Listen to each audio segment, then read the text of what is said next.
Manchester has produced more than its share of feared men, but fear has never looked the same way twice in this city.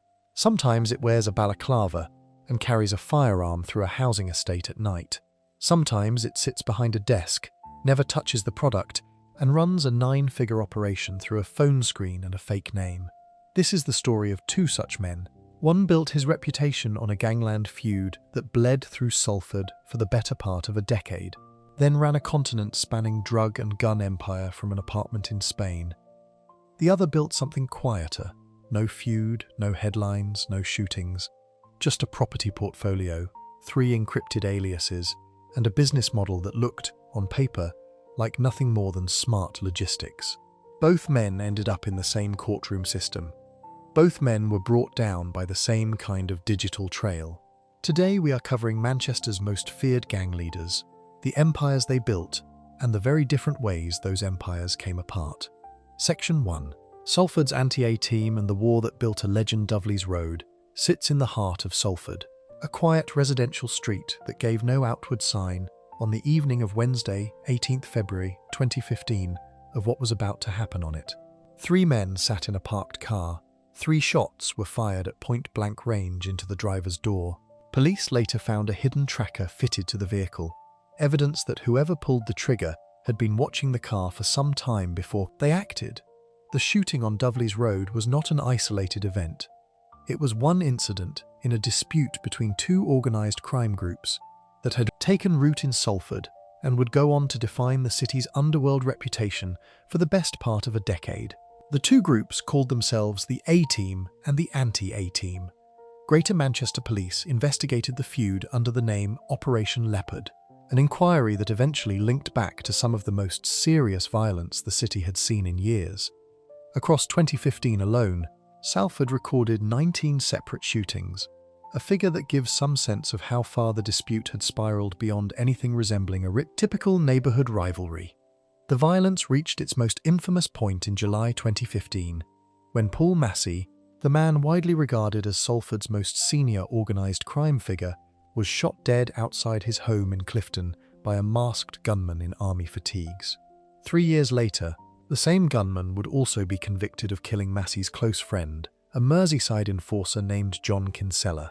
In between those 2 killings came an attack that shocked even people accustomed to the feud's brutality. The shooting of a 7-year-old boy and his mother on the doorstep of their home in Eccles. Both survived, though seriously injured.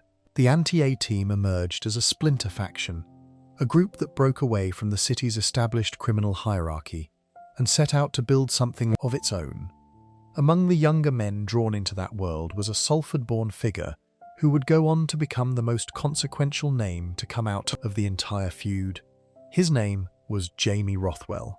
Rothwell was not simply an associate of the Anti-A Team, he became one of its central figures, and the violence of those years touched him directly. In March 2015, Rothwell himself was the target of a shooting at a car wash in Ashton in Makerfield, an attack that placed him firmly inside the feud rather than on its margins. The message in that shooting was unmistakable. Rothwell had become important enough to be worth shooting at. Rothwell grew up in Salford and came of age inside a criminal landscape that rewarded violence with status. By the time the A-Team and Anti-A Team dispute reached its most volatile years, between 2014 and 2019, Rothwell was no longer a peripheral figure. He was directing it.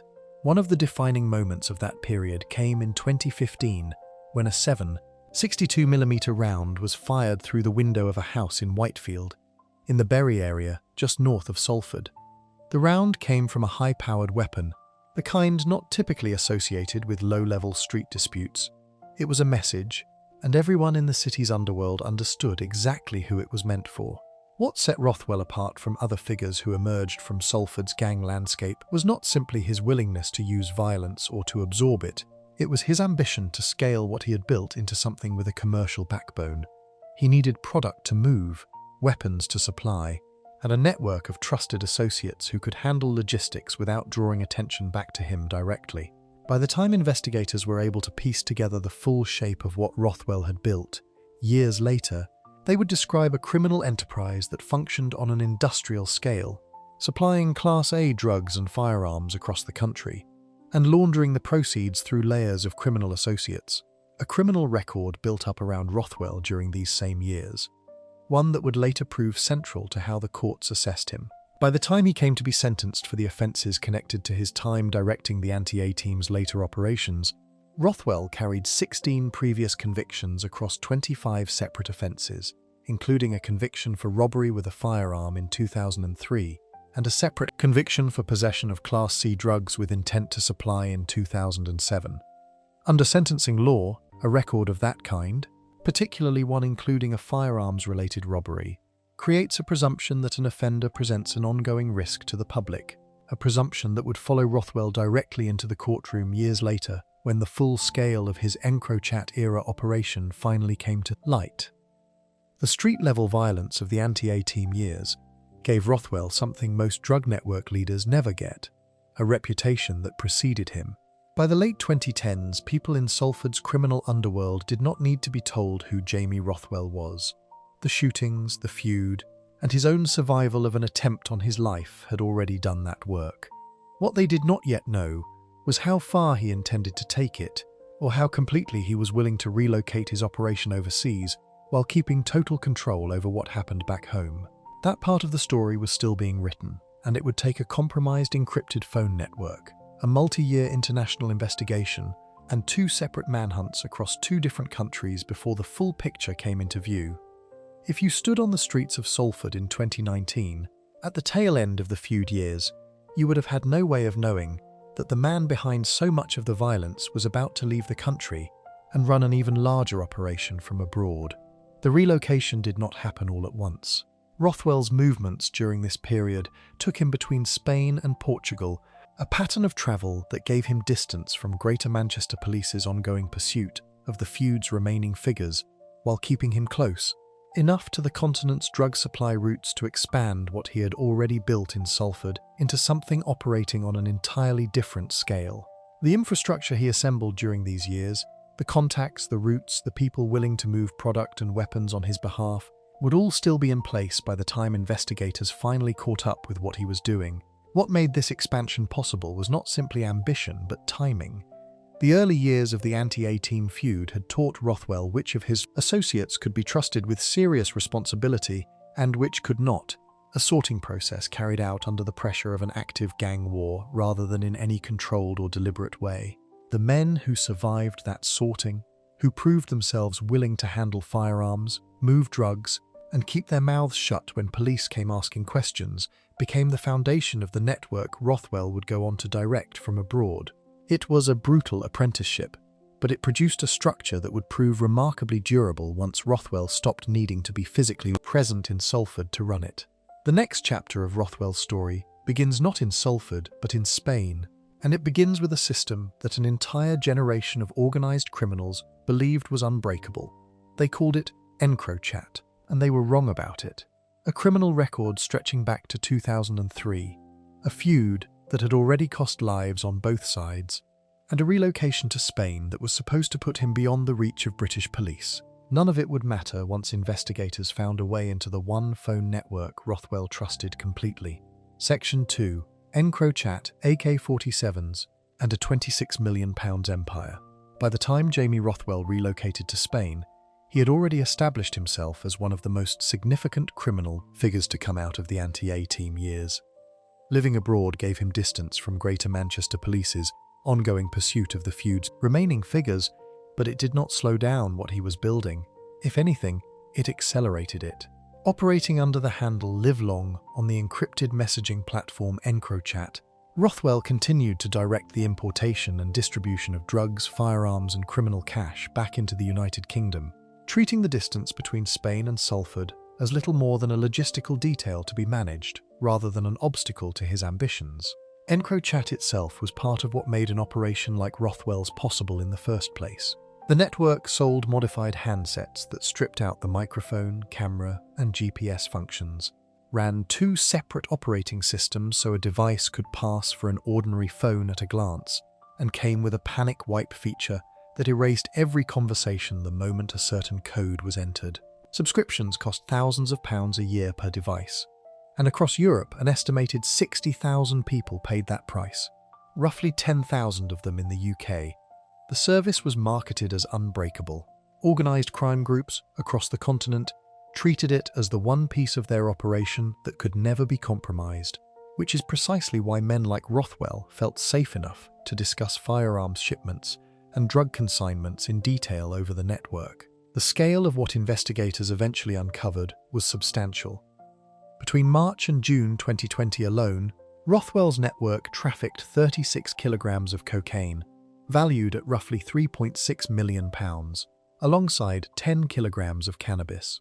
His drug empire as a whole was estimated to have a street value of around £26 million, a figure that placed him among the most significant organised crime figures GMP's serious organised crime group had encountered. According to evidence later accepted by the sentencing judge, Rothwell had dealt in more than 200 kilos of cocaine and 5 kilos of ketamine across the period covered by the investigation, with the cocaine alone valued at around £7 million, based on a market rate of approximately £35,000 per kilo at the time. He also dealt in heroin in bulk quantities, maintaining a bonded warehouse from which drugs could be distributed not just across the UK but into Ireland and other parts of Europe. But the part of Rothwell's operation that set him apart from a typical drug supply network was the firearms element. Communications recovered from EncroChat showed Rothwell trafficking high-powered weapons, including AK-47 rifles, into the UK, supplying the kind of military-grade hardware that turned local disputes into something far more dangerous than a typical drug feud. The judge's own sentencing remarks recorded Rothwell discussing having sent 300 firearms home and having access to machine guns and an anti-tank gun, telling one associate plainly that he sold a lot of Glocks. A price list of weapons and ammunition was sent to him by a contact known as Tubbyturn, and Rothwell himself later sent an image of an anti-tank gun to another handle, a reasonable inference being that the weapon was available for purchase from or through him. Rothwell did not run this operation alone, and he did not need to be physically present in the UK to maintain command over it. He built a structure of trusted lieutenants who handled the parts of the business that required boots on the ground. Craig Mackinson, 50, of Springpool in Winstanley, operated as one of Rothwell's most senior associates, taking on responsibility for firearms, ammunition, and the supply of heroin, cocaine, and amphetamine, along with the laundering of the proceeds that flowed back through the network. Of Carbank Crescent in Atherton went further still, becoming directly implicated in a conspiracy to murder alongside his role in the firearms, cocaine side of the operation. James Close, 44, of Henry Street in Lee, rounded out the senior tier, handling firearms, ammunition, and cocaine supply in close coordination with Mackinson and Morris. The AK-47 itself, acquired on 15 April 2020, was stored by Morris with the assistance of a further associate, Terence McDonough.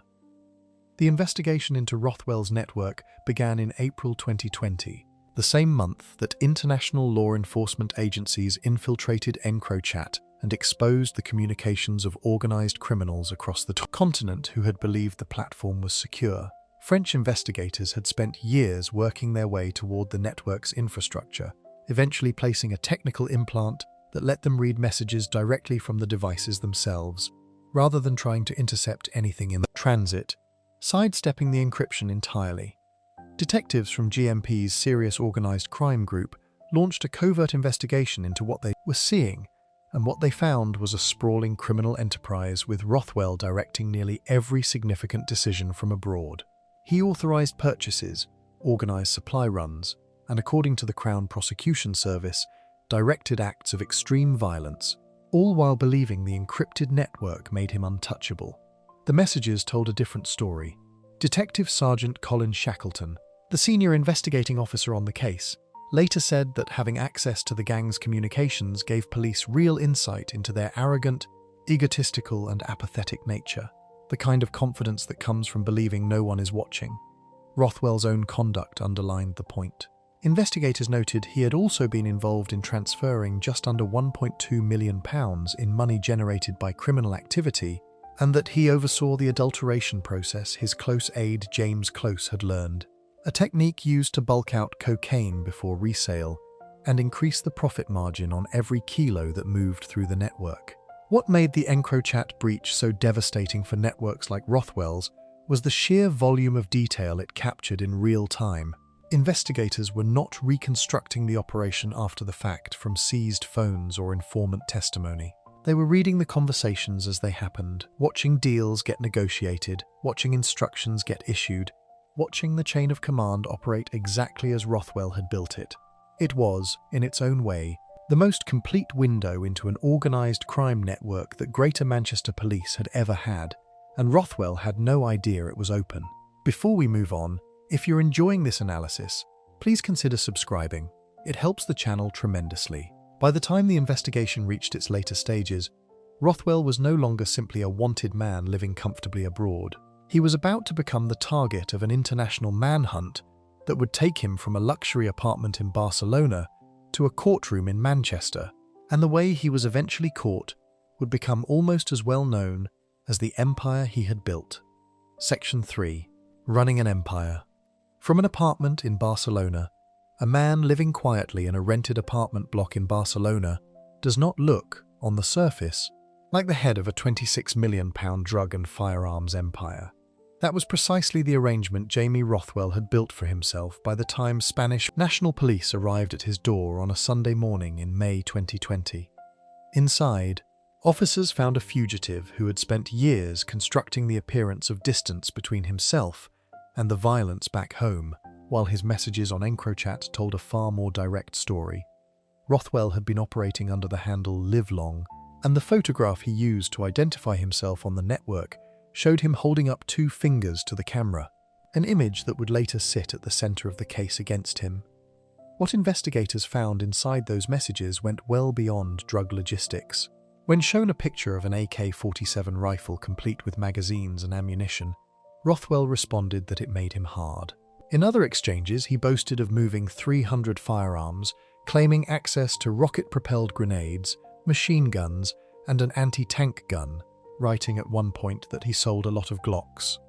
The casualness of the language stood in sharp contrast to the weapons being discussed, and that contrast became part of how prosecutors characterized Rothwell's mindset throughout the case. He treated the trade in military hardware the way another man might talk about moving furniture, and Judge John Potter would later tell him directly that he had lived much of his life as a professional criminal involved in serious organized crime, adding that the offences Rothwell stood to be sentenced for graphically illustrated his willingness to follow that path and cause loss and misery to others as he did so. The lifestyle Rothwell maintained from abroad was not hidden either. He used his EncroChat handle to book a table for his family at the Nusret Steakhouse in Dubai, the restaurant chain built by the celebrity chef known online as Salt Bae, a detail that placed Rothwell's spending habits firmly inside the same orbit as some of the most visible criminal figures of the EncroChat era. He lived between Spain and Portugal during this period, directing the day-to-day movement of cocaine and ketamine while staying physically removed from any of the actual handling of product. According to the judge's own sentencing remarks, Rothwell had dealt more than 200 kilos of cocaine and 5 kilos of ketamine during the period covered by the investigation, with the cocaine alone valued at around £7 million. The eventual 43-year sentence handed down at Manchester Crown Court broke down into 25 years for the conspiracy to commit grievous bodily harm and firearms offences connected to Cheshire, with a further 18 years stacked on top for the drugs offences uncovered in Greater Manchester. 2 jurisdictions, 2 separate strands of the same operation, both led back to the same man in Barcelona. That violence had not stopped simply because Rothwell had left the country. Messages recovered from the network showed him discussing his hatred for a rival figure named Leon Cullen, writing that he had given Cullen a way out because Cullen had turned on him for nothing, and describing him in terms that left little doubt about what kind of resolution Rothwell had in mind for the dispute.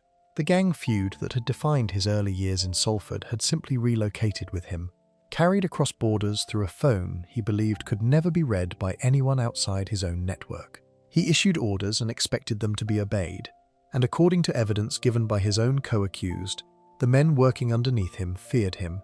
Detective Sergeant Colin Shackleton, the senior investigating officer on the Greater Manchester side of the case, later said that having access to the gang's communications gave police real insight into their arrogant, egotistical, and apathetic nature, a description that fit Rothwell as well as anyone underneath him.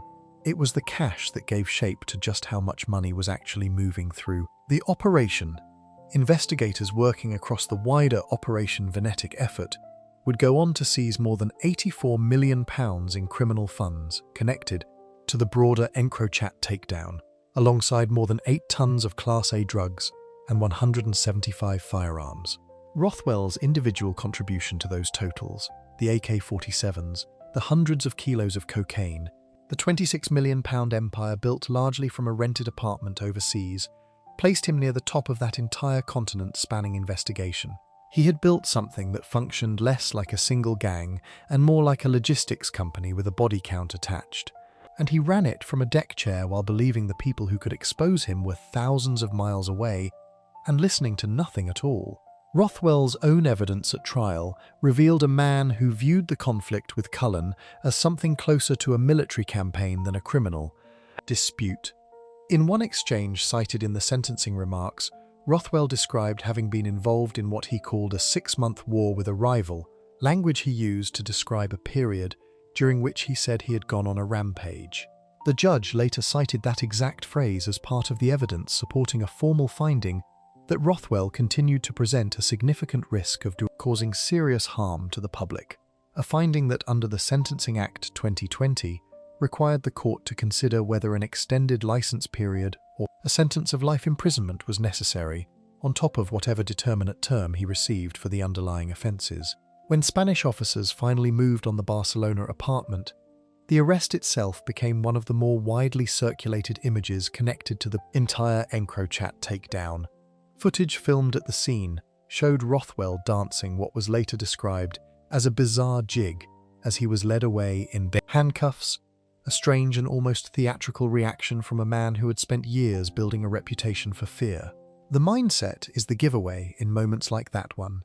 A man who had organised shootings, trafficked AK-47s, and discussed mutilation as casually as a business transaction met the end of his run not with the composure of a hardened criminal, but with something closer to relief, as though the performance of being untouchable had finally been allowed to end.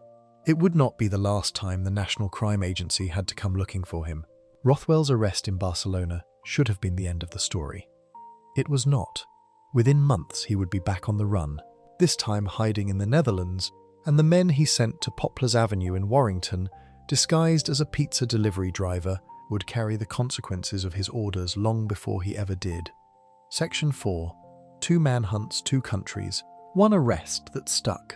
The European arrest warrant that brought Spanish police to Jamie Rothwell's Barcelona apartment in May 2020 had been issued months earlier by Greater Manchester Police, who wanted him in connection with an alleged conspiracy to murder 2 men and 2 counts of conspiring to commit grievous bodily harm. NCA investigators and the agency's international liaison officers in Spain had spent time tracing his movements before Spanish National Police executed the arrest, finding him at an apartment block and taking him into custody without incident. Rothwell appeared in a Spanish court the following day and was remanded pending extradition proceedings. But the case that would eventually send him back on the run was not the one that brought him home from Spain. It was a feud that Rothwell himself had reignited while hiding there. Detectives from Cheshire's Serious and Organised Crime Unit later established that while Rothwell was still in Spain avoiding the earlier charges, he was simultaneously directing a campaign of violence against Leon Cullen, Cullen's associates, using EncroChat to give orders to men back in the UK. Rothwell put the job out to tender, offering substantial cash to anyone willing to carry out a shooting on his behalf. 3 men took the offer. Lewis Fitzpatrick, 25, acquired the firearm. Aaron Bretherton, 24, agreed to be the gunman. Anthony Morris, 23, agreed to drive. In the hours before the attack, Bretherton and Fitzpatrick travelled to Warrington to carry out a reconnaissance run, and shortly after 7 p.m. on Friday the 24th of April 2020, Morris left his workplace in Connors Quay, Flintshire, to collect the other 2 men in Liverpool and drive them to the target address on Poplars Avenue, in the Orford area of Warrington. Bretherton deliberately left his own phone at home and used one belonging to Morris to communicate with Fitzpatrick during the journey, a precaution that ultimately did nothing to protect him. He approached the house posing as a pizza delivery driver, and when the 56-year-old occupant tried to shut the door on him, Bretherton opened fire. One bullet struck the floor. Another passed through the door and hit the man below the knee, leaving him with injuries severe enough that he would never walk the same way again. As Bretherton fled the scene, he paused, turned, and fired a further shot toward the house before escaping in the van with Morris and Fitzpatrick. Armed officers attended within minutes, and a wider investigation, launched under the name Operation Chairs, began examining organised crime activity across Warrington and the wider Northwest. The forensic trail proved decisive. Detectives working through CCTV footage, telecommunications analysis, and physical evidence identified Bretherton and Fitzpatrick, arresting both men in Liverpool on Wednesday, 6 May.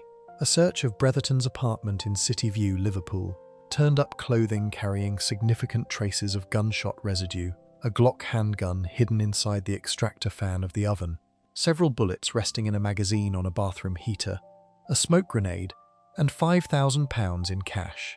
The handgun recovered was not the same weapon used in the Poplars Avenue shooting. A separate search of Fitzpatrick's home on Eldersfield Road, also in Liverpool, recovered an encrypted mobile telephone and a further £4,000 in cash. Morris, meanwhile, had concealed a mobile phone inside the vehicle he used for the getaway. A detail Detective Chief Inspector Mike Evans of Cheshire's Serious and Organised Crime Unit later described as crucial to the investigation, since it allowed detectives to place all three men at the scene through telecoms analysis alone. Once detectives established that Rothwell was the driving force behind the Warrington attack, he fled Spain for the Netherlands rather than face the new charges connecting him directly to it. Cheshire Constabulary's Serious and Organised Crime Unit obtained a fresh European arrest warrant, and working with the National Crime Agency, the Northwest Regional and Organised Crime Unit, and Dutch partners, investigators traced him to Amsterdam. He was arrested on 14 December 2020 while travelling in a taxi through the city, brought down a second time by the same combination of digital evidence and international cooperation that had ended his first stretch of freedom in Spain. He was extradited back to the UK on Thursday, 11th of March 2021, finally facing the full weight of both the original Salford-based charges and the new Warrington shooting conspiracy. Detective Chief Inspector Evans later reflected on the men who carried out the shooting itself, saying they had believed they were untouchable, but instead made mistakes that led detectives to unravel the entire plot and take a viable firearm out of circulation. Superintendent Simon Meagan of Warrington's local policing unit added that the shooting had brought genuine fear to the local community and that officers carried out high-visibility patrols throughout the investigation, specifically to reassure residents who had nothing to do with the dispute that had landed on their street. The trial against Fitzpatrick, Bretherton and Morris concluded on Friday, the 12th of March 2021, when a jury found all three guilty of conspiracy to cause grievous bodily harm to the victim's stepson, who had not even been present at the address when the shooting took place, the actual intended targets having been elsewhere that night entirely. Detective Chief Inspector Nick Henderson of Cheshire's Serious and Organised Crime Unit said Rothwell had been a well-established organised criminal who believed his connections and his distance from the UK would keep him beyond the reach of the law. By the time Rothwell finally stood before Manchester Crown Court years later, the cumulative effect of two manhunts across two different countries had become part of the case's own mythology, repeated by NCA officials at sentencing as proof of the agency's reach. Wayne Johns, the NCA's senior investigating officer for Operation Venetic, would later describe Rothwell as one of the most dangerous individuals convicted under the operation, noting that the agency had used its global reach to trace and arrest him not once but twice, first from Spain and then from Holland when he went on the run a second time. More than 2,200 criminals had been convicted under Operation Venetic by that point, and throughout the wider operation, the NCA and UK police had stopped 200 threats to life, seized over £84 million in criminal funds, and recovered more than 175 firearms and 3,500 rounds of ammunition figures that gave some sense of just how large the EncroChat breach had turned out to be across the whole of the UK, not only in the single case built around Rothwell himself.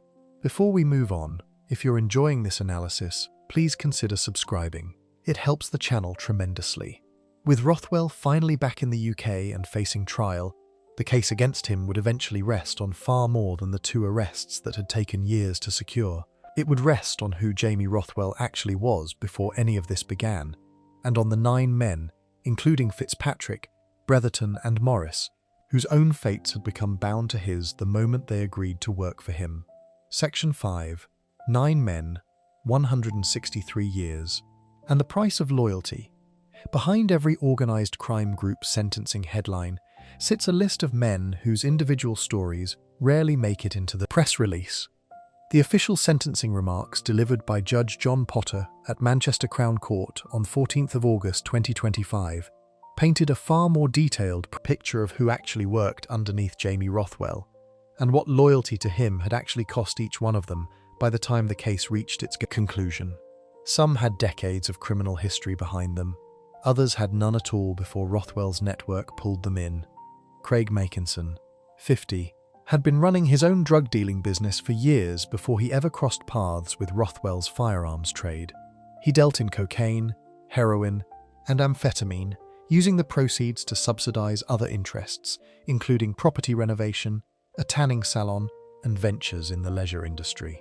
He lived well, with expensive vehicles and holidays booked in Dubai and Thailand, and at one point in April 2020 he was in the process of buying a house with a swimming pool valued at £500,000, a purchase he photographed and circulated on his EncroChat phone alongside images of himself drinking in a hot tub, toasting his own success. Mackinson held 13 previous convictions across 20 offences, including possession of amphetamine with intent to supply going back to 1997. When he asked Rothwell directly whether he had any Glocks for sale, it marked his entry into the firearms side of the operation. He went on to part finance the purchase of an AK-47 with £10,000 of his own money, a contribution the judge described as significant planning, reflecting high culpability. James Close, 44, had known Rothwell for years and held his trust completely. Close carried 2 EncroChat handles, Ball Sniffer and Sick Plane, both eventually attributed to him after he distributed personal photographs of himself and his partner over the network, a level of carelessness the judge characterized as arrogance born from a belief that he would never be caught. Close learned how to adulterate cocaine during a trip to the northeast of England, a skill that cost him and his co-conspirators tens of thousands of pounds in tuition, and he built a small manufacturing operation inside a shed behind his own house, complete with the equipment needed to break down kilo blocks, bulk them out with adulterant, repress them, and package them for resale, sometimes stamped with a swastika as a quality mark. Close had 6 prior convictions across 16 offences, including robbery and an earlier conviction for offering to supply heroin, and his own willingness to use violence to enforce a drug debt was laid bare in a text he sent in December 2019, threatening to throw acid on a debtor's face in his own front garden if he failed to pay by 5 that evening. Callum Morris, 33, came into the operation with no significant criminal history at all, drawn in largely through his friendship with Close, with whom he trained in mixed martial arts. Morris took personal delivery of the AK-47 and its ammunition after it was acquired in Warrington in April 2020, storing the weapon and additional firearms at multiple addresses on Rothwell's behalf. He went further than simply storing weapons.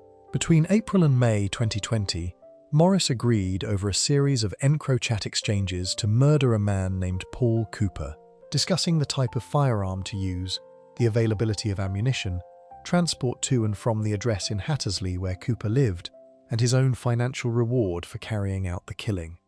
No date was ever set, and the attack never took place, but the judge noted that the agreement alone demonstrated Morris's willingness to use the arsenal he had access to with lethal force.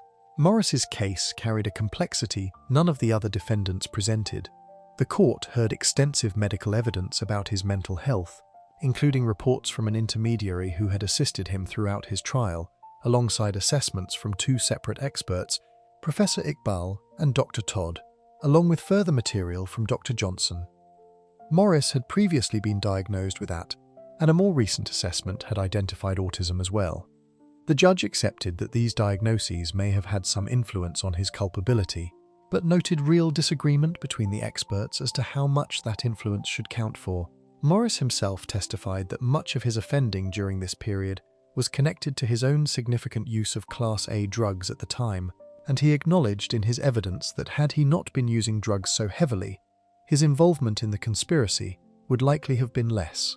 The judge applied some mitigation to reflect his mental health difficulties, while making clear that those difficulties provided no excuse for what he had done. Terence McDonough, 34, occupied a far smaller role than the men above him. He worked for Morris, who supplied him with drugs the two men used together, and McDonough's main function was driving Morris to specific locations and carrying out particular tasks when asked. On 30 May 2020, that meant collecting a holdall from an address in Wigan containing the AK-47, 2 magazines, and more than 80 rounds of compatible ammunition, all of which McDonough agreed to store at his parents' home until told otherwise. The weapon remained there until police raided the property on 6 June 2020. The judge accepted that McDonough's conduct had been limited in scope and duration, carried out largely at the direction of others, and noted a reference submitted on his behalf from a woman named Eva Hamilton, attesting to the progress he had made while in custody awaiting trial. Zach Rourke, 35, had no previous convictions and operated under the EncroChat handle Purple Hawk, working closely with another handle called Purple Eagle while maintaining significant contact with Rothwell directly. Rourke's role centered on receiving and distributing large quantities of drugs and cash across the Northwest, with his involvement estimated at 28 kilos of cocaine and 3.25 kilos of ketamine, alongside the transfer of just over £1 million in drugs money. On the firearms side, Rourke was responsible for the sale of at least one shotgun, supplied to a driver working on Rothwell's behalf on 17 April 2020. Rourke was the only defendant among the 10 to receive full credit for an early guilty plea, entered at the first realistic opportunity once his case reached the Crown Court, and the judge noted that he continued to enjoy the support of his family throughout the proceedings. Beneath this senior tier sat the men whose roles were defined almost entirely by logistics. Andrew Ackers, 39, drove for Mackinson, making runs that included a single trip to London on 10 April 2020 to collect 12 kilos of cocaine, alongside further journeys to Liverpool and Newcastle, transporting drugs valued at roughly £700,000 in total. The judge noted Ackers carried only a single prior conviction for drug possession and had an otherwise impressive work record that included service in the armed forces.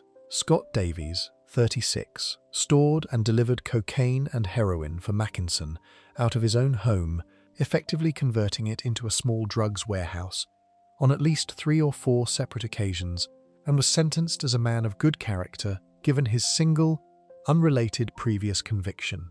John Stankus, 70, allowed Mackinson to use his house in Plattbridge, Wigan, for storing and adulterating drugs in exchange for a steady supply to fund his own habit, with the judge accepting that his age and ongoing medical difficulties meant he presented a low risk of causing further harm.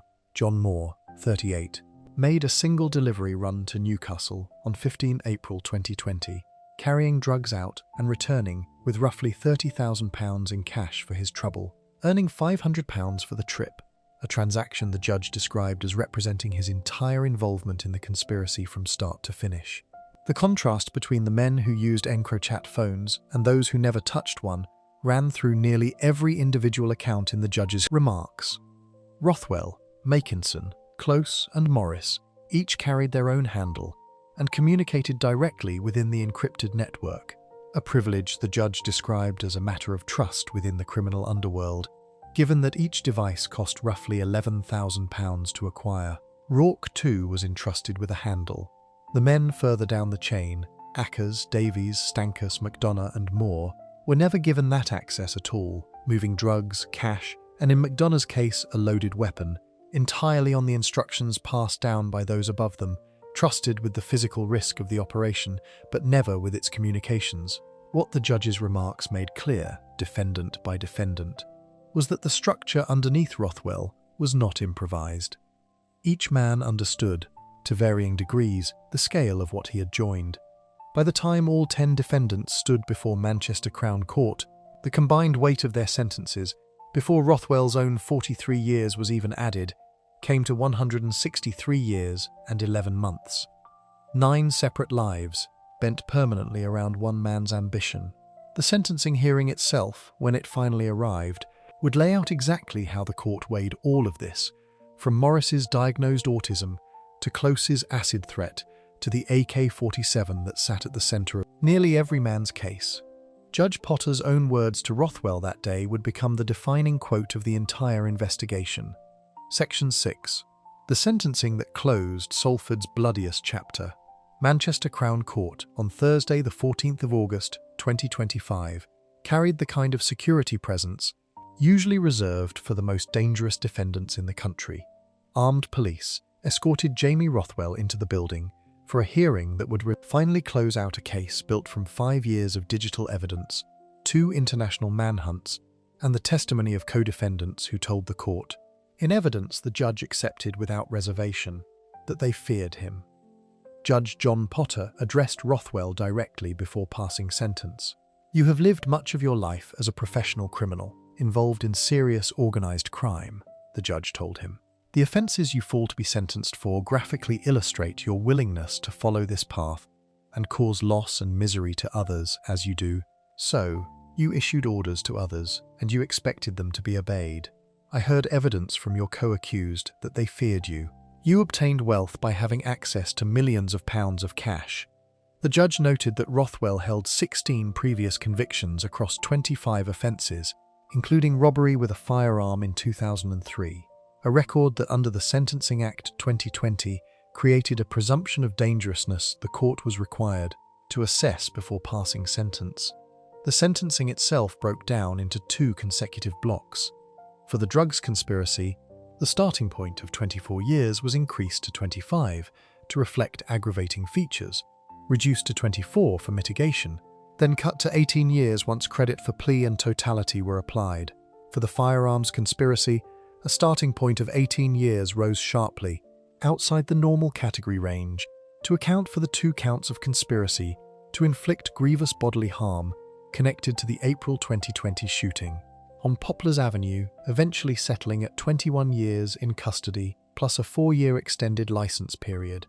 The 2 blocks ran consecutively, producing the final total of 43 years, a sentence the judge structured so that Rothwell would serve the drugs term first before moving into the extended firearms sentence. The men sentenced alongside him received terms calibrated to their own roles. Close, having fought his case to trial and lost, received 18 years for the drugs conspiracy and a further 18-year extended sentence for firearms, running consecutively to a total of 36 years. Morris, whose conviction for conspiracy to murder Paul Cooper sat at the center of his case, received 14 years for drugs and a 24-year extended sentence for firearms. For a combined 38 years, the same overall total handed to Mackinson, whose drugs sentence of 20 years was paired with an 18-year extended firearms term. Rourke, the only defendant entitled to full credit for an early guilty plea, received 18 years in total. McDonough, whose role the court found limited in scope and duration, received 8 years. The remaining men, Stankus, Davies, Ackers and Moore, received sentences ranging from John Moore's 14 months, which accounted for time already served on remand and curfew, up through Davies's 8 years and 6 months and Ackers's 10 years and 2 months. Behind these numbers sat a careful legal exercise the judge walked through defendant by defendant. He explained that he could not treat the quantity of drugs or the number of firearms involved as separate aggravating features on top of the harm assessment already applied, since doing so would amount to double counting the same conduct twice. Nor did he treat the simple fact that the offending took place within an organized group as a further aggravating factor, having already weighed that reality when assessing both harm and culpability in the first place. It was, in its own way, as careful an account of proportionality as the scale of the case allowed, even as the final numbers ran into the hundreds of years collectively. The dangerousness findings carried their own individual reasoning. In Close's case, The judge said he had heard the defendant's evidence at trial and concluded he currently had little understanding of his own offending, particularly given that his previous convictions for violence and the rehabilitative work that followed them had still failed to stop him becoming involved in far more serious offending years later. In Morris's case, the judge accepted he had no previous convictions at all, but pointed to his heavy involvement in acquiring and storing at least 4 firearms with available ammunition, including the AK-47, combined with his agreement to murder Paul Cooper for payment, as more than sufficient evidence that he remained a man capable of causing serious harm regardless of how much time had passed since his arrest. In Mackinson's case, the judge noted that despite having no previous convictions for violence, the evidence at trial showed a man who had knowingly placed a lethal weapon into the hands of others purely to raise money for himself, and who had denied the offences entirely at trial, rather than showing any insight into the risk his own conduct represented. The judge said plainly that if a similar opportunity for profit arose again in the future, he was confident Mackinson would take it. McDonough and Rourke were found not to meet the dangerousness threshold at all, given their limited roles and lack of relevant prior convictions. Detective Sergeant Colin Shackleton, the senior investigating officer whose work the judge personally commended from the bench, said the supply of Class A drugs in the investigation had taken place on an industrial scale, with the gang making eye-watering profits while believing themselves above the law. Having access to their messages, he said, gave police real insight into their arrogant, egotistical, and apathetic nature. Wayne Johns of the National Crime Agency described Rothwell as one of the most dangerous individuals convicted under the entirety of Operation Venetic, an operation that by that point had resulted in more than 2,200 convictions nationwide. Rebecca Macaulay Addison, the Crown Prosecution Service's specialist prosecutor for the case, noted that the sentencing concluded 5 years of work across the CPS, Prosecution Council, Greater Manchester Police, and the National Crime Agency. Work that had ultimately rested on the same encrypted messages the defendants had once trusted completely. The court's business did not end with sentencing alone. The judge set a timetable for confiscation proceedings to follow, requiring each defendant to provide a formal financial statement by 25 September 2025, ahead of a mention hearing scheduled for February 2026, the beginning of a separate legal process aimed at stripping the men of whatever profit remained from years of drug and firearms dealing. He also ordered the destruction of the AK-47 itself, along with its ammunition and magazines, items that would not form part of the confiscation case, but were instead simply removed from existence by court order.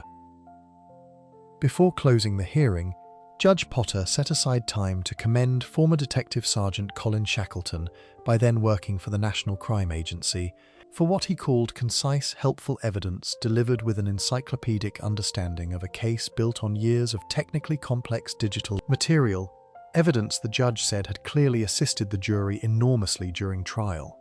There was no triumphalism in the courtroom that day, only the accounting of what had been built and what it had ultimately cost. A criminal enterprise that had moved hundreds of kilos of cocaine, an AK-47 rifle, hundreds of other firearms offered for sale across an encrypted network, and a feud that began on the streets of Salford a decade earlier had finally produced its full reckoning.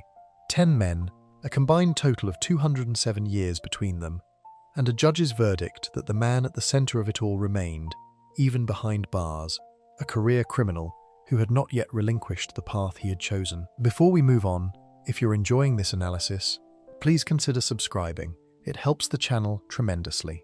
Rothwell's story was built on noise, on shootings, feuds, and an arsenal of weapons he was happy to brag about over an encrypted phone. The next man in this story built something almost entirely silent, a criminal enterprise that functioned like a registered business, run by a man who never once touched the product he sold and who called himself Castle Nail. Section 7. The man who called himself Castle Nail. Scott Road, in the Cheshire village of Prestbury, sits a world away from the Salford streets where Jamie Rothwell's story began. It is the kind of address that suggests money quietly accumulated, rather than money flaunted. A rented apartment at Butley Hall, costing £2,200 a month, in a setting built for discretion.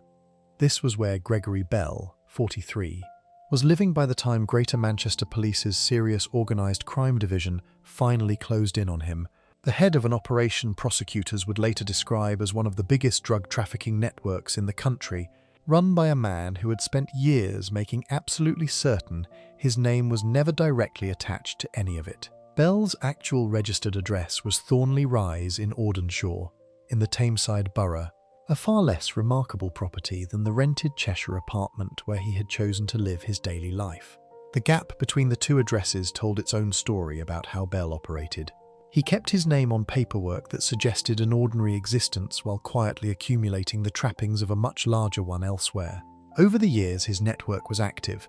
Bell used the enormous profits generated by his drug supply business to purchase 34 separate properties, the majority of them scattered across East Manchester, alongside 2 villas in Spain that gave him somewhere to disappear to whenever he chose. On the EncroChat network, Bell never used a single identity. He cycled through at least 3 known aliases: Castle Nail, Rhino Radio, and Wonky Frog, a layer of digital camouflage built specifically to keep investigators guessing about which handle belonged to which real person. It was a sharp contrast with figures like Rothwell, who had at least kept a single handle livelong throughout most of his time on the network. Bell's approach reflected a different kind of criminal mindset entirely. Not a man who wanted to be known and feared on the street, but a man who wanted to remain functionally invisible while the machinery underneath him kept generating profit. Within his own network, Bell was simply known as Boss or Gaffer, titles that fit the tone of the entire operation far better than anything resembling a street name. That invisibility extended to the most basic level of how Bell ran his business. Prosecutor David Temkin, KC, told Manchester Crown Court that Bell's enterprise sat at the upper end of the supply chain, functioning essentially as a wholesaler that provided retailers with vast quantities of drugs for onward sale, rather than dealing directly with street-level customers at all. Detective Inspector Richard Castley of GMP's Serious Organised Crime Division would later say that Bell was not just a drug dealer but the head of a criminal enterprise that reached into every corner of the UK, operating like a CEO using encrypted phones, spoofed identities, and a network of couriers and safe houses to move vast quantities of drugs and launder millions of pounds.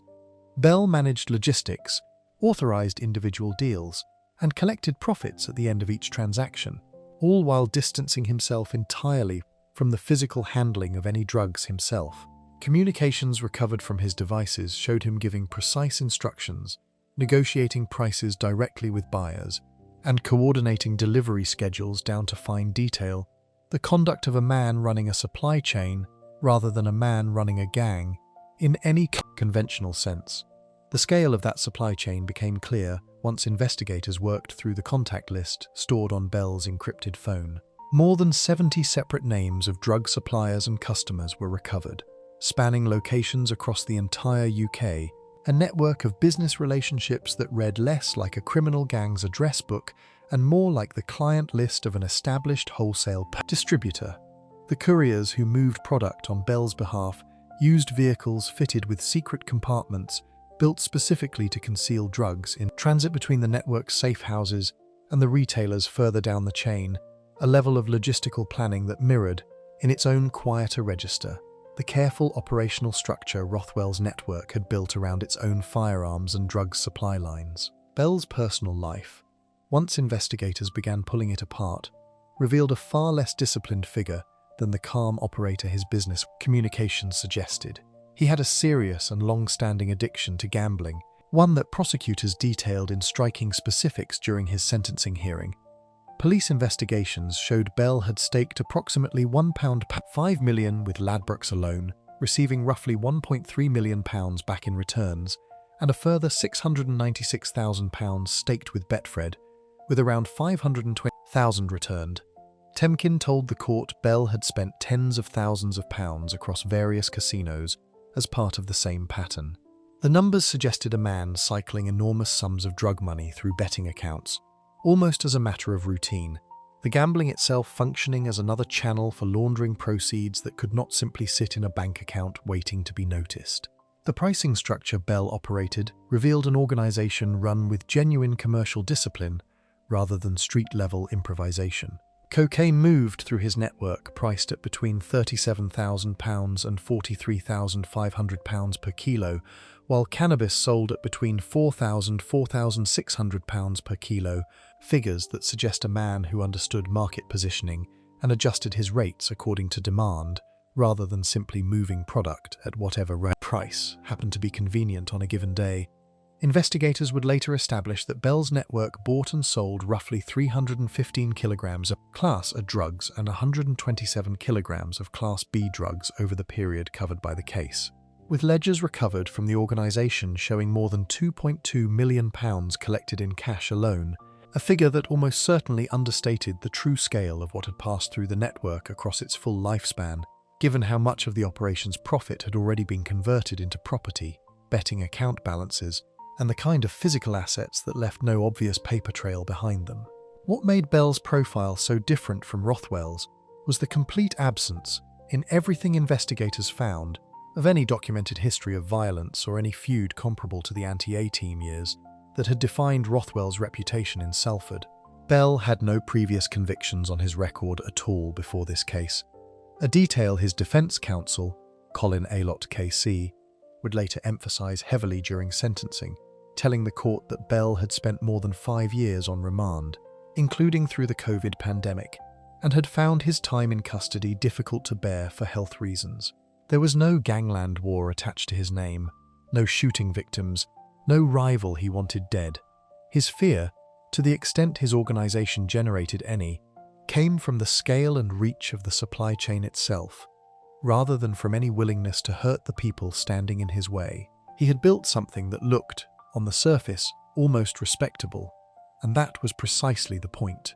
Bell's quiet, businesslike approach to organized crime extended into every part of how his network actually functioned day to day, and the picture that emerged from his couriers, his safe houses, and his property portfolio would prove just as striking as anything uncovered in Rothwell's case, even without a single shot fired. Section 8, 32 houses and a business that never looked like a gang. The safe houses, at the center of Gregory Bell's operation, sat in 2 unremarkable locations, Moss Lane in Alderley Edge and Coniston Avenue in Bury, addresses chosen precisely because nothing about them suggested anything other than ordinary suburban life. Drugs moved through both properties on their way from import to street sale, stored, packaged, and distributed under Bell's direction without him ever needing to be physically present for any of it. When police eventually searched one of the properties, they recovered around 4 kilograms of cocaine, half a kilo of heroin, £35,000 in cash, drug paraphernalia, weapons, and a money-counting machine, the kind of equipment that belongs in a small business rather than a street gang. A separate property held a further £150,000 in cash, underlining just how much money was passing through Bell's network at any given time. Bell did not run this alone, and the structure beneath him mirrored, in its own quieter way, the layered hierarchy Rothwell had built in Salford.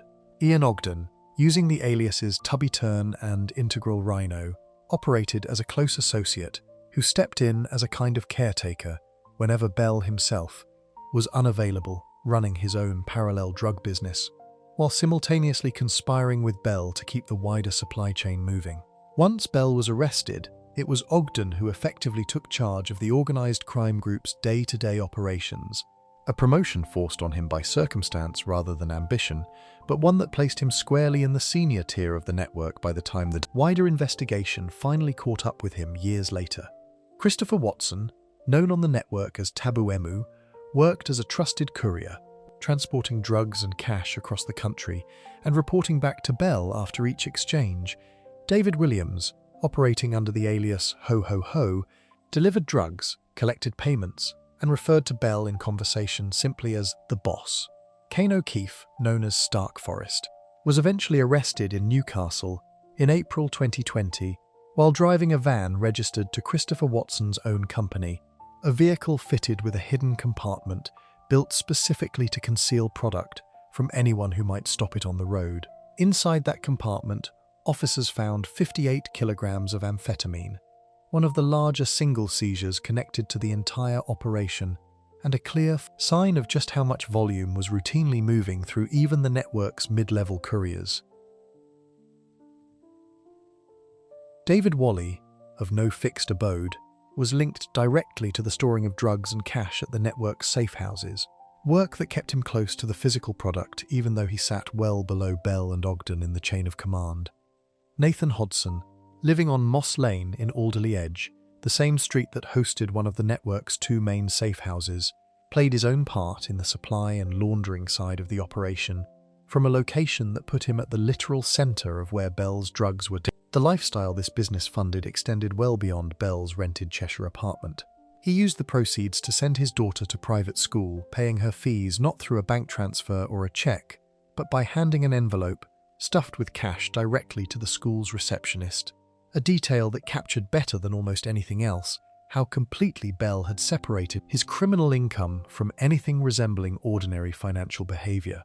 When officers eventually searched his apartment at the time of his arrest, they recovered designer clothing estimated to be worth £70,000. Combined with his 2 villas in Spain and his portfolio of 34 properties across Greater Manchester, the picture that emerged was of a man who had built genuine wealth from the operation, while keeping almost none of the outward signals that typically draw police attention. No flashy car parked outside a known address. No public displays of the kind that had helped expose so many other organised crime figures across the city. What made Bell's network function so smoothly for as long as it did was the deliberate separation he maintained between every layer of the operation. Couriers like Watson and O'Keefe rarely had any direct contact with the buyers further down the chain, and the buyers themselves often had no idea who ultimately sat above the person they were dealing with. Even the aliases served this purpose. A customer negotiating with Castlenail had no way of knowing whether Rhino Radio or Wonky Frog belonged to the same man or to someone else entirely. Further up the supply chain, a deliberate piece of operational security that made the network considerably harder to map from the outside than a more conventional gang structure built around a single recognizable leader. Bell and his close associate Christopher Watson were arrested in May 2020 following a sustained surveillance operation, both found in possession of encrypted devices and cash at the time officers moved in. That arrest triggered the first wave of prosecutions connected to the case, with 6 members of the wider organised crime group, including Watson, eventually sentenced in July 2023 for their parts in the conspiracy. Bell himself, along with Ogden and a third man who had fled the country entirely rather than face the charges against him, would not face their own day in court until more than 2 years later, a gap that gave investigators time to build out the full financial picture of an operation that had, by any measure, functioned more like a registered company than a street gang. The gap between the 2023 sentencing and Bell's own eventual day in court was not simply a matter of court scheduling. Investigators spent that time working through the financial trail left behind by the network, tracing 34 separate property purchases back to drug proceeds, untangling the betting account transactions that had served as one of Bell's preferred laundering methods, and building the kind of detailed financial case that would eventually let prosecutors put a precise figure on how much cash had passed through the organization's ledgers. It was slow, unglamorous work compared to the raids and arrests that had defined the earlier phases of the investigation, but it was exactly this kind of patient financial reconstruction that would ultimately allow the Crown prosecution service to demonstrate the full scale of what Bell had built, rather than relying solely on the drugs and cash recovered at the moment of his arrest. Before we move on, if you're enjoying this analysis, please consider subscribing. It helps the channel tremendously. The 6 men sentenced in July 2023, including Watson and several others further down the chain of supply, represented only the first half of the reckoning. Bell's own sentencing, along with the case of the associate who ran from the law all the way to Spain, was still 2 years away, and it would close out the most financially sophisticated organised crime case Greater Manchester Police had brought in years. Section 9. The first wave, 6 men down, in 2023. Gregory Bell's arrest in May 2020 followed a sustained surveillance operation that ended with officers finding far more than encrypted devices and cash. When they searched his vehicle, they discovered a packed suitcase sitting ready alongside a copy of a Spanish travel document, evidence that Bell had built himself an exit plan he could activate the moment he sensed police closing in. He never got the chance to use it. Officers moved before he could.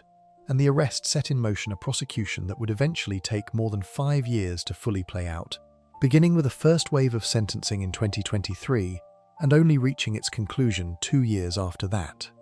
On 13 July 2023, 6 members of Bell's organised crime group stood before Manchester Crown Court to learn their fate, while Bell himself remained on remand awaiting the far larger case still being built against him.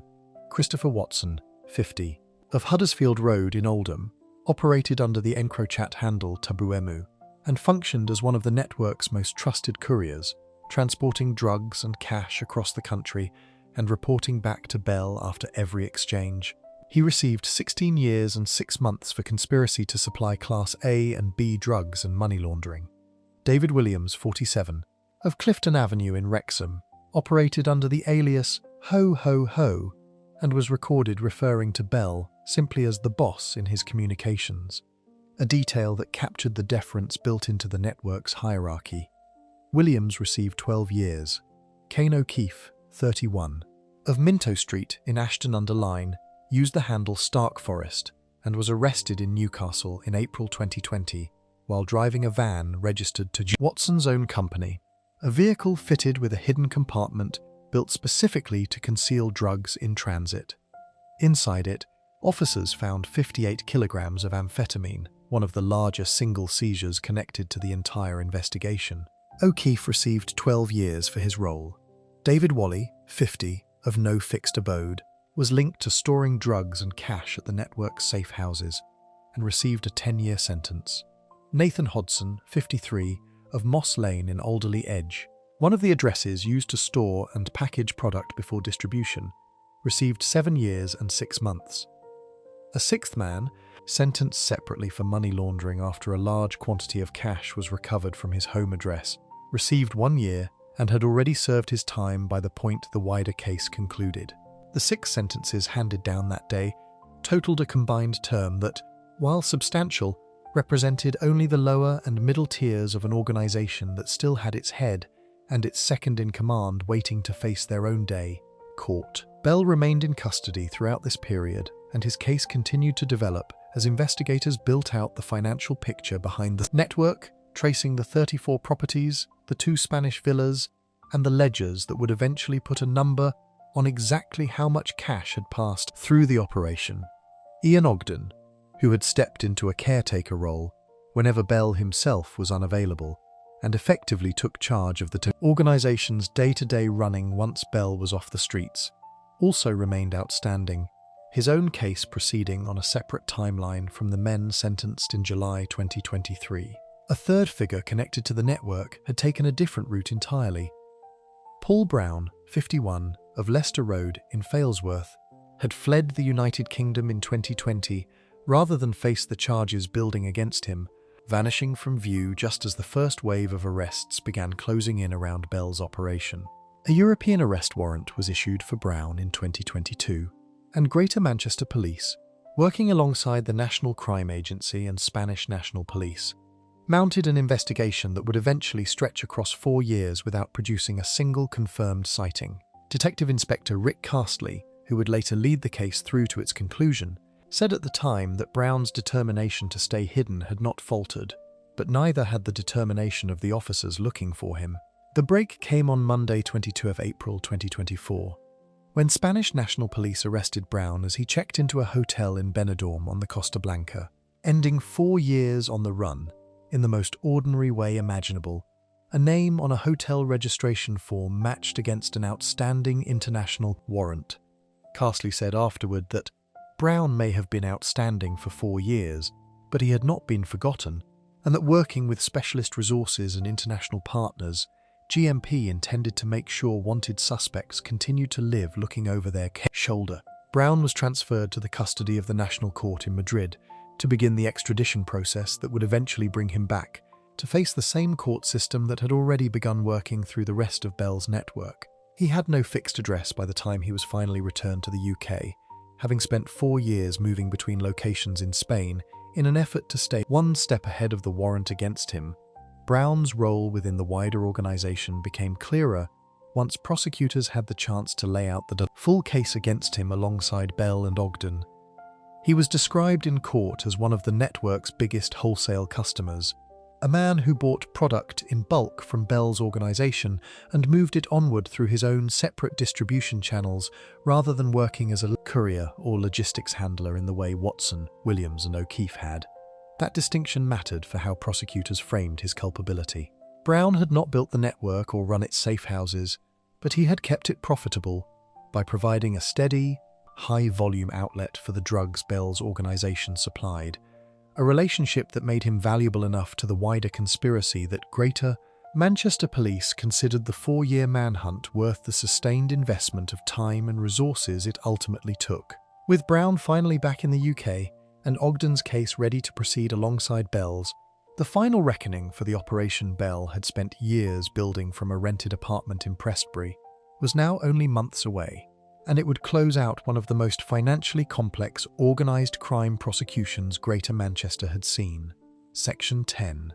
Castlenail's final sentence, and what both men prove. Manchester Crown Court, on Monday the 20th of October 2025, brought the case against Gregory Bell to its conclusion, more than 5 years after the packed suitcase and Spanish travel document had been found in his car. Bell, now 43, stood before the court alongside Ian Ogden and Paul Brown, the 3 men whose cases had taken the longest to resolve precisely because they sat at the top, middle, and most evasive edges of the network respectively.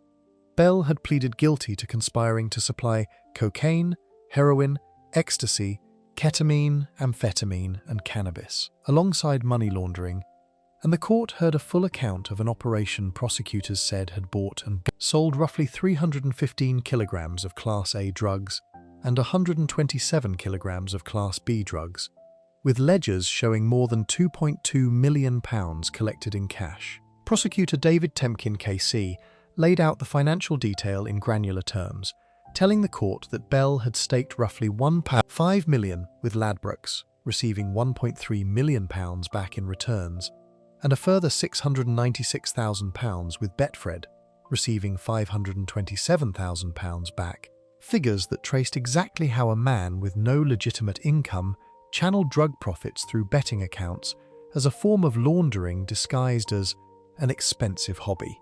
Temkin told the court Bell's enterprise had functioned at the upper end of the supply chain, effectively acting as a wholesaler providing retailers across the country with vast quantities of drugs for onward sale, a business model built specifically to keep Bell himself one step removed from the street-level transactions that exposed so many other organised crime figures. The court also heard how Bell paid his daughter's private school fees with envelopes of cash handed directly to the receptionist, and how designer clothing worth an estimated £70,000 was recovered from his rented apartment at the time of his arrest. More than 70 names of drug suppliers and customers spanning the country were found stored in his phone contacts, a client list that read more like the records of an established wholesale distributor than a criminal gang. Detective Inspector Richard Castley told the court that Bell was not just a drug dealer, but the head of a criminal enterprise reaching into every corner of the UK, operating like a CEO using encrypted phones, spoofed identities, and a network of couriers and safe houses to move vast quantities of drugs and launder millions of pounds. The scale of Bell's operation, Castley said, was staggering, not just in the volume of drugs being moved, but in the sheer number of properties he had managed to acquire through criminal proceeds. This was a man, Castley added, who had profited from the misery that drug dealing and drug use caused across entire communities, not just in Manchester but the length of the country.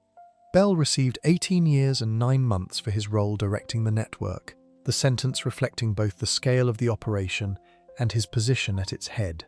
Ian Ogden, 46, of Kevin Avenue in Royton, who had used the aliases Tubby Turn and Integral Rhino, and stepped in as a caretaker whenever Bell was unavailable, before effectively taking charge of the organisation once Bell himself was off the streets, received 16 years and 8 months for conspiracy to supply and money laundering, having admitted the same offences as the man he had once answered to.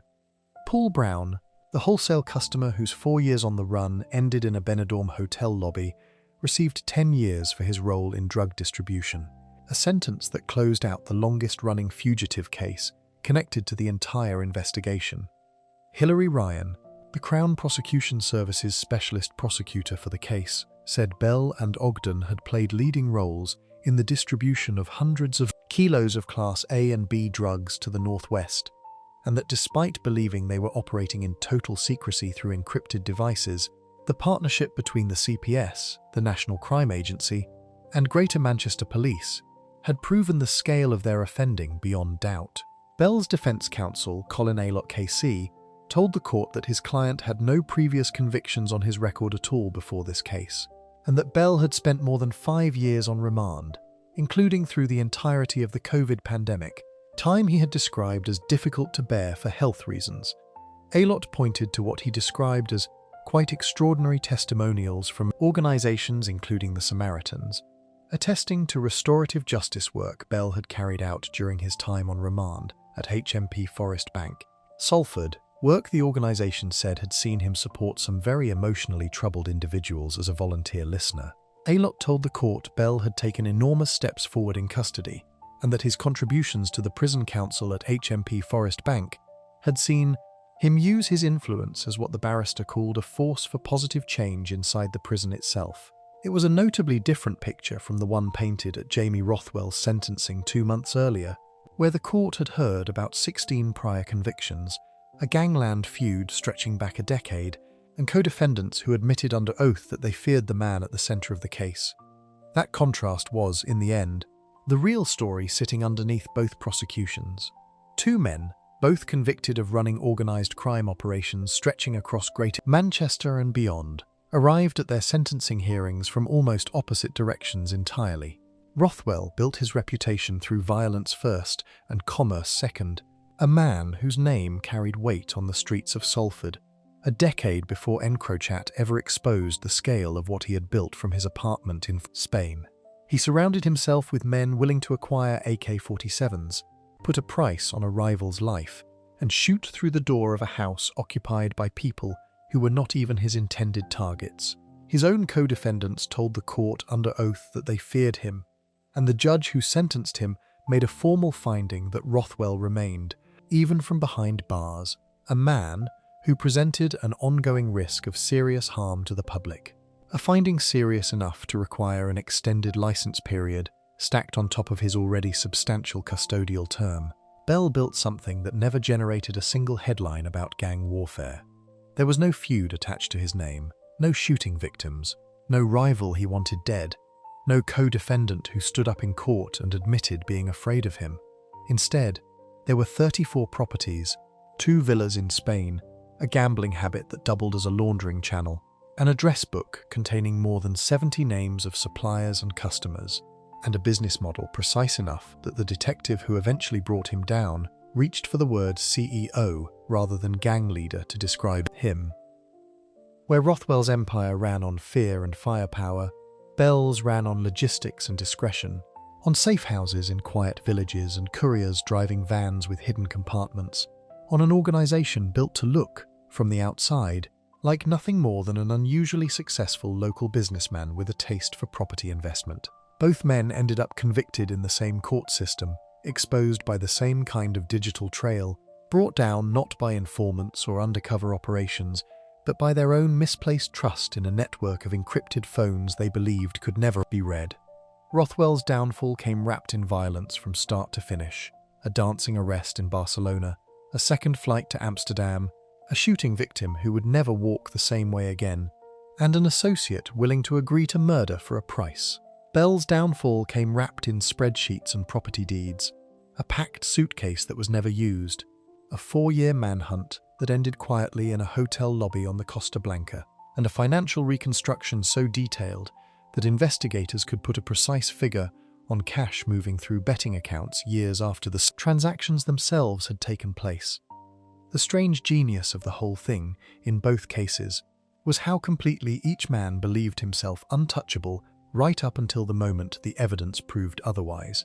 Rothwell trusted a phone that cost roughly £11,000 to acquire, believing its encryption made him invisible even as he discussed AK-47 shipments and ordered shootings over its network. Bell trusted a different kind of invisibility entirely, built from layered aliases, and a careful refusal to ever let his own name touch the product, moving through his network only to discover that the same EncroChat breach that exposed Rothwell's gunfire and bravado could just as easily expose a man who had spent years making sure he never raised his voice. Neither man's strategy held up against an investigation capable of reading their messages in real time, and neither man's wealth, properties, or carefully built reputation for invisibility could survive contact with a courtroom once the evidence was finally laid out in full. Fear in Manchester's underworld, it turns out, never had just one face. Sometimes it carried an AK-47 and a reputation built on a decade of gang warfare, announcing itself through shootings and feuds that left ordinary residents of Warrington and Eccles caught in the crossfire of disputes that had nothing to do with them. Sometimes it never touched the product at all, accumulating instead through 34 houses, 2 villas, and a phone book of 70 names, building wealth so quietly that the only outward sign of its existence was an envelope of cash left with a school receptionist. Both men commanded networks that moved millions of pounds in drugs and cash across the country. Both men believed encryption made them untouchable.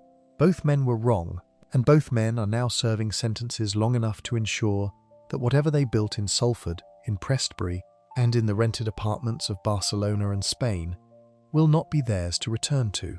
If you enjoyed this breakdown, make sure to subscribe. Thanks for watching, and I'll see you in the next one.